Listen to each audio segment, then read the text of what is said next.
ผมนักกินข้าวอ่ะโอ้ของกินยังนี่ยอดมังหุ่งมังนัดมะขามของกับข้าววะนี่โอ้นั่นแหละขี้ข้านลายนะตายแล้วพอดีมีเงิน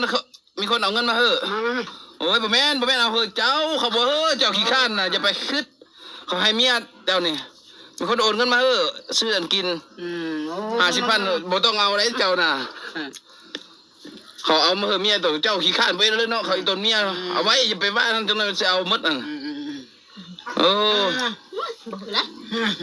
ตายแล้วโอ้สุดยอดเป็นของกินเขา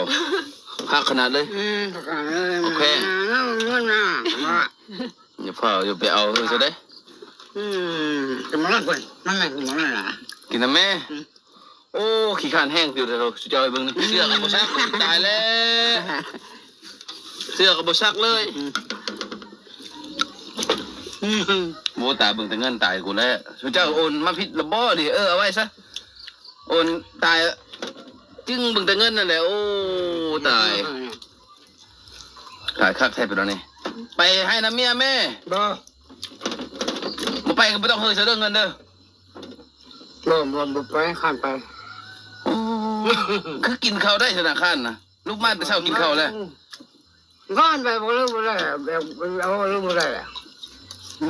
รู้บ่ได้อยู่เฮือนหาลุงหาเมียในหนึ่งข้าวทาเมียจะตีอย่างงั้นก็ได้เอาเลยถึงเรื่องกันหนึ่งข้าวทาเมียบ่ตายไปยอมเลยคนตัวนี้เจ้าโอนเงินมา50,000นั่นเราว่าบ่ประสงค์ออกนามเลยเราอยากโอนเงินมาให้เราตั้งใจโอนเงินมาให้เมียแล้วแต่บ่ได้ให้ผัวได้ผัวเขาบ่ให้ได้ตัวจะไปขอน้ำเขาได้ขอก็ได้อย่าขอน้ำเมียได้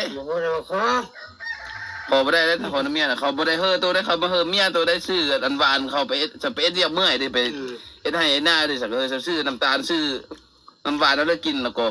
เจ้าอยู่เฮือนกินอันนี้ก็ได้แล้วข้านน่ะไปกินอันนั้นยากกินซ่ากินอันนี้ยอดมะฮุงนี่กินอันนี้พอแล้วนี่เห็นคือบุกินอันนี้หวานนะนี่ส้มคือเอามาเอ็นเลยสิคือกินบ่ได้เอามาไปโอ้ไม่เอามาตายคักคอยอุกใจน้ำคนเอ้ยตายแล้วไม่เอามานะสภาพกินได้กินดีเนาะกินนี่เนาะแต่ว่าเอ็ดแล้วบ่เอ็ดเนาะโอ้ยอมเลยคอยยอมเลยโอ้ยอย่าสุกเลยห้ามขอน้ำเมียได้ห้ามขอเงินน้ำเมียได้เท่านี้แหละทุกคน